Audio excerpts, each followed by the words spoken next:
Olá, alunos dos sétimos anos da Escola Municipal João Salto.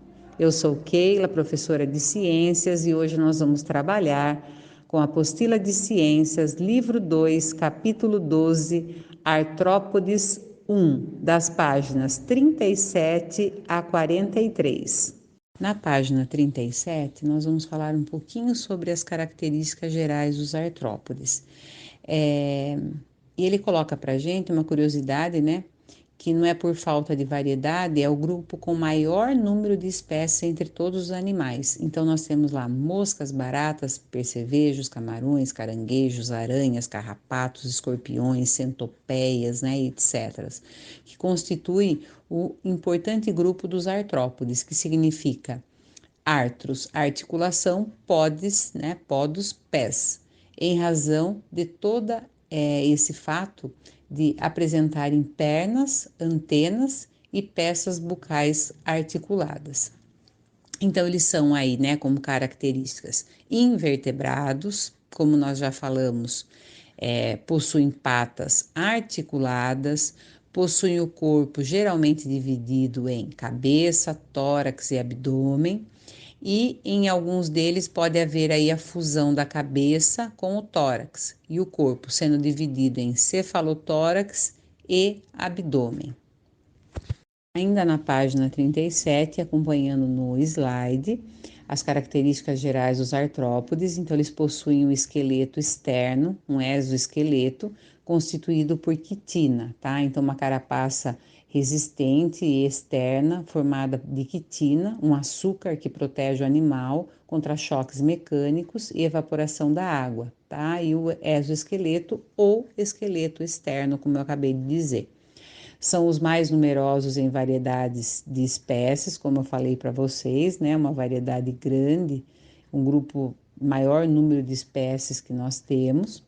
Eles podem ser terrestres ou aquáticos e são divididos em 5 grupos: insetos, crustáceos, aracnídeos, quilópodes e diplópodes. Na página 37 que nós estamos, vocês estão vendo o desenho aí, ó. Então, primeiro vocês têm um inseto, né? Depois você tem um crustáceo, que pode ser os exemplos aí, caranguejo, siri. Depois você tem um diplópode, tá? Que é o piolho de cobra, um exemplo. Quilópode, que é a lacraia, um exemplo. E seguindo aí o último aracnídeo, né? Você tem uma aranha, tá certo? E apresentam aí sistema digestório completo, tá?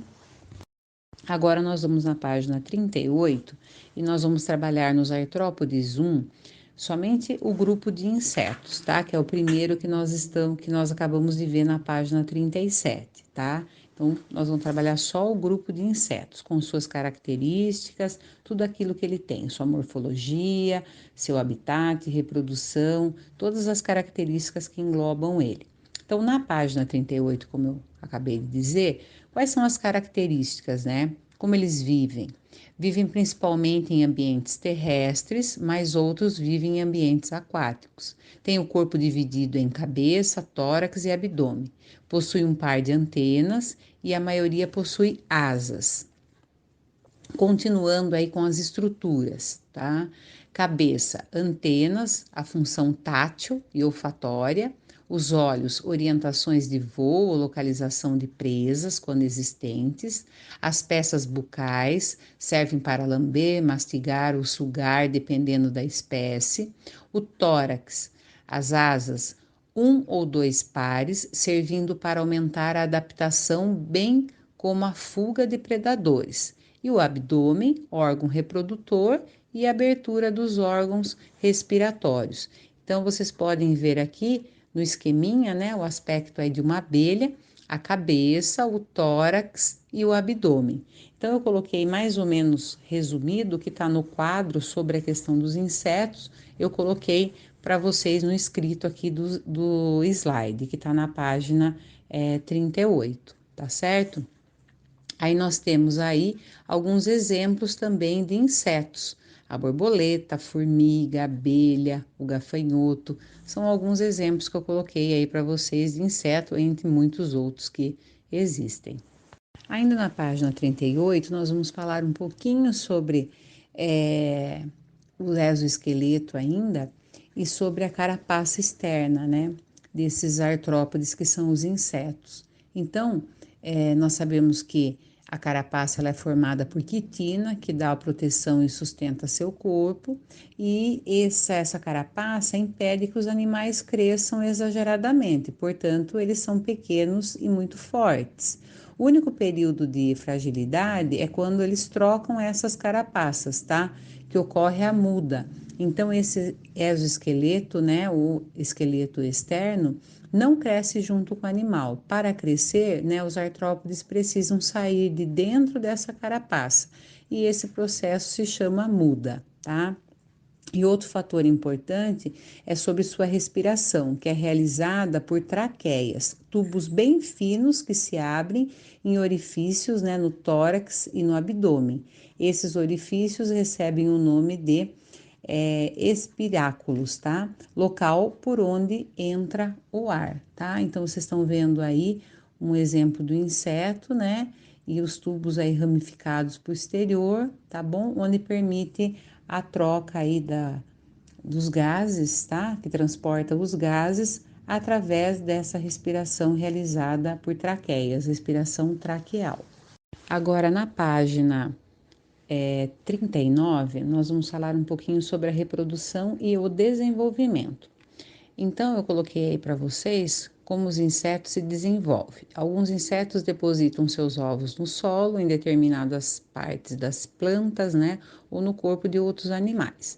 Então, o desenvolvimento deles pode ser direto, sem metamorfose, metamorfose incompleta e metamorfose completa.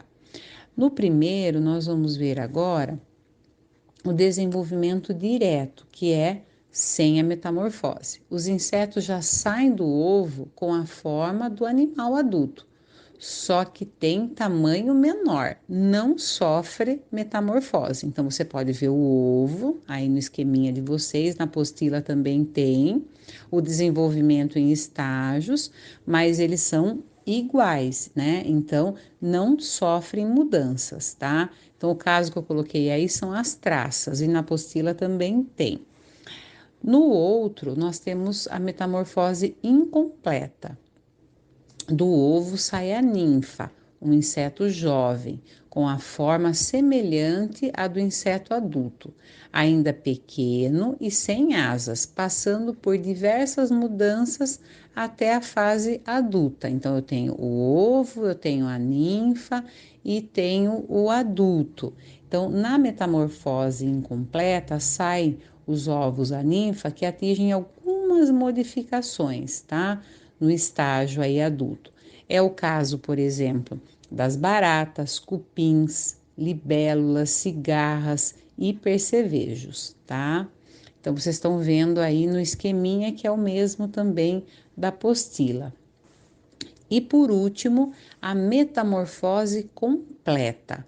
Então, do ovo sai uma larva com aspecto de um pequeno verme que vocês estão vendo aí no esquema.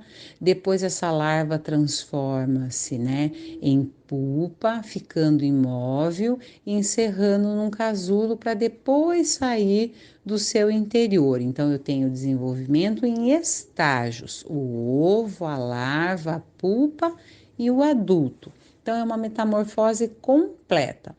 Do ovo sai uma larva que evolui para a pupa, como eu falei para vocês, e depois emerge a questão do adulto. É o caso das abelhas, vespas, formigas, besouros, pulgas, moscas, mosquitos, borboletas e mariposas, né? No caso aí, nós temos a borboleta que eu coloquei para vocês, tá? E na apostila uma mosca, tá certo?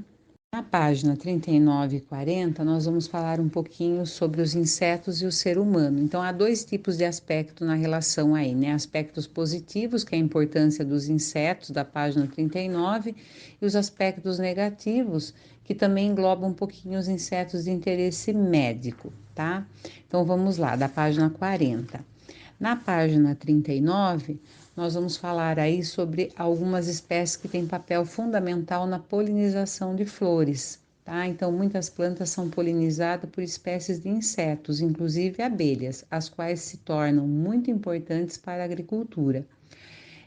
Nós também temos aí as abelhas que produzem mel, cera, geleia real, própolis, né, usadas como medicamentos, e a larva do bicho da seda que produz os fios de seda utilizados na produção de tecidos.